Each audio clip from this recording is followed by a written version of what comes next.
এসো বন্ধুরা, বেশি দেরি না করে একটু স্ট্রেসের সাথে বন্ধুত্ব করি। হ্যাঁ, ঠিকই বলছি, স্ট্রেসের সাথে বন্ধুত্ব করি।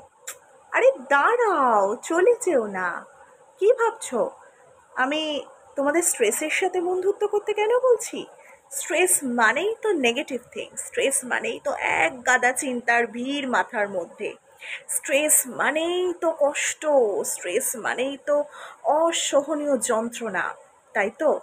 আজ্ঞে না। দু ধরনের স্ট্রেস হয়, একটা হচ্ছে ইউস্ট্রেস, আরেকটা হচ্ছে ডিস্ট্রেস। চলো জেনে নিই কোনটা ইউস্ট্রেস এবং কোনটা ডিস্ট্রেস।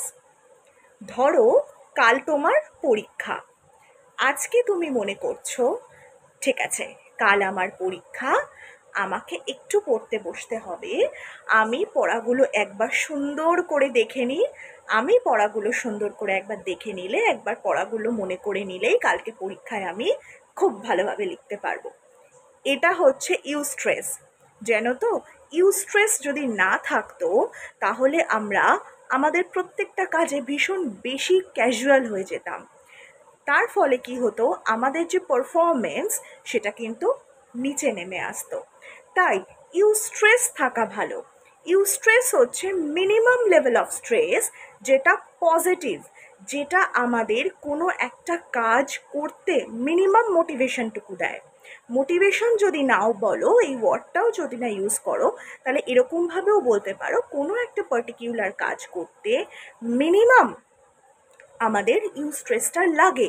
ইউস্ট্রেসটা থাকলেই আমরা কিন্তু সেই কাজটা যে করতে হবে, পরীক্ষাকাল আমাকে আজকে পড়তে বসতে কিন্তু হবে, এই ফিলিংসটা কিন্তু আমাদের থাকবে। এবার যার মিনিমাম এই ইউস্ট্রেসটুকুও নেই, অনেকের ক্ষেত্রে দেখি কাল পরীক্ষা, ও আচ্ছা যা হওয়ার হবে, এরকম একটা খুব ক্যাজুয়াল টেন্ডেন্সি একটা তাদের মধ্যে থাকে। কিন্তু এখানে আবার এক্সেপশনও আছে। হ্যাঁ, প্রত্যেকটা কেসের কিন্তু এক্সেপশনও আছে। অনেকেই আছে যে সারা বছর খুব ভালো করে এমন ভালোভাবে পড়াশুনো করলো যে পরীক্ষার আগের দিন সে আর বই দেখলো না, সেটা কিন্তু আলাদা।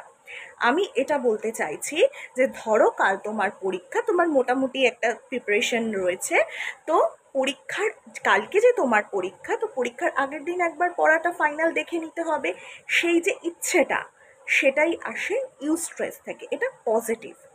আর ডিস্ট্রেস কোনটা?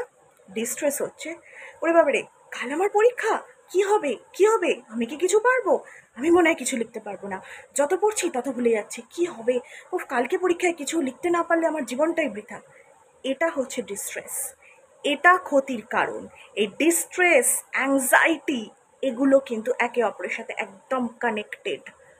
ডিস্ট্রেস থেকে কিন্তু আমাদের শরীরের অনেক ক্ষতি হতে পারে। তো বন্ধুরা, স্ট্রেস থাকা ভালো, কিন্তু সেটা ইউস্ট্রেস। আমাদের চেষ্টা করতে হবে ইউস্ট্রেসে থাকার, সেটা কোনোভাবেই যেন ডিস্ট্রেস না হয়ে যায়। তাহলে স্ট্রেসের সাথে বন্ধুত্ব তো করবো নিশ্চয়ই, তবে ইউস্ট্রেসের সাথে, ডিস্ট্রেসের সাথে নয় কিন্তু। বোঝা গেল তো?